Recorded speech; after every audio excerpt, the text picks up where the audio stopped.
फिर चौंकाने वाले कुछ फैसले, इन फैसलों की वजह से कुछ अटकलों का जन्म और मोदी सरकार का तीसरे दौर का सफर। लगातार तीसरी बार प्रधानमंत्री पद की नरेंद्र मोदी ने शपथ ली तो देश के प्रथम प्रधानमंत्री नेहरू की बराबरी कर इतिहास रच दिया। नरेंद्र मोदी के साथ 71 मंत्रियों ने पद और गोपनीयता की शपथ ली, जिनमें 30 कैबिनेट मंत्री, 5 स्वतंत्र प्रभार और 36 राज्य मंत्री रहे। शपथ ग्रहण समारोह तक सबकी नज़र इस पर थी कि अपने फैसलों से चौंकाने के लिए मशहूर मोदी इस बार किस तरह चौंकाते हैं और मंत्रिमंडल के गठन के जरिए क्या संदेश देते हैं। शपथ ग्रहण खत्म होते होते इन सवालों का जवाब क्या मिला, आज होगी इसकी बात। नमस्कार, मैं हूं रविशंकर प्रसाद। मंत्रिमंडल के गठन से पीएम मोदी ने जो सबसे बड़ा संदेश दिया वो यही कि वो किसी दबाव में काम करने वाले नहीं। गठबंधन के सबसे बड़े दो घटक दल टीडीपी और जेडीयू 4-4 मंत्री पद मांग रहे थे, लेकिन दोनों को महज 2-2 से संतोष करना पड़ा। इसी तरह चिराग पासवान की एलजेपीआर को केवल 1 मंत्री पद मिला, यानी चली तो केवल बीजेपी की, और फैसला वही हुआ जो प्रधानमंत्री ने चाहा।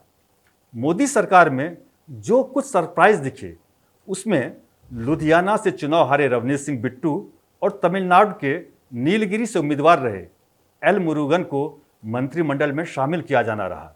इसके अलावा दिल्ली से हर्ष मल्होत्रा, बिहार से सतीश दुबे, झारखंड से संजय सेठ, यूपी से कमलेश पासवान, आंध्र प्रदेश से श्रीनिवास, छत्तीसगढ़ से तोखन साहू, मध्य प्रदेश की सावित्री ठाकुर और राजस्थान से भगीरथ चौधरी रहे, जिन्हें एक दिन पहले तक शायद खुद भी इसका भान न हो।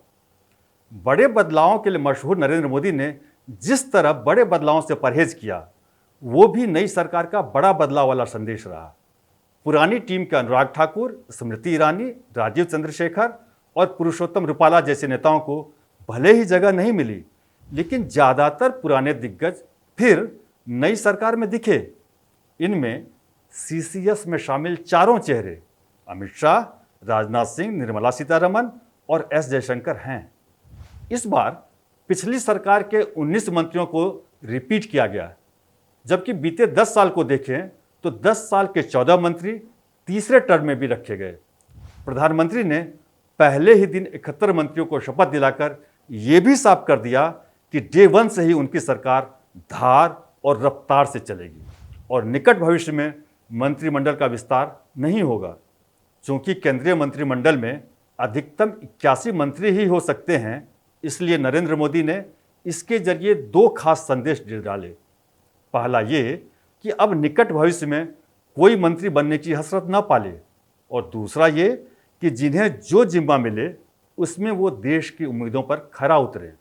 ऐसा नहीं होने पर उनकी जगह किसी नए मंत्री को दी जा सकती है। इनके अलावा इस मंत्रिमंडल के जरिए प्रधानमंत्री मोदी ने पार्टी संगठन में जल्द बदलाव का भी संदेश दे दिया।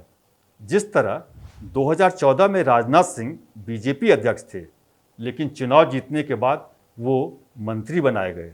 जिस तरह 2019 में अमित शाह बीजेपी अध्यक्ष थे और चुनाव में जीत के बाद मंत्री बनाए गए, उसी तरह इस बार यानी 2024 में जेपी नड्डा को कैबिनेट में जगह दी गई। उनकी जगह अब किसी और को पार्टी अध्यक्ष बनाया जाना तय है। अब सवाल ये उठता है कि पार्टी अध्यक्ष जैसा अहम ओहदा किसे मिलता है। वैसे तो अनुराग ठाकुर के नाम के कयास लगाए जाने लगे हैं, लेकिन ज़्यादातर जानकारों का तो यही मत है कि अनुराग के लिए दिल्ली अभी दूर ही रहेगी। इस वीडियो पर अपनी राय कमेंट बॉक्स में दें, और अगर ये वीडियो पसंद आया हो तो इसे लाइक और चैनल को सब्सक्राइब कर हमारा हौसला बढ़ाएं।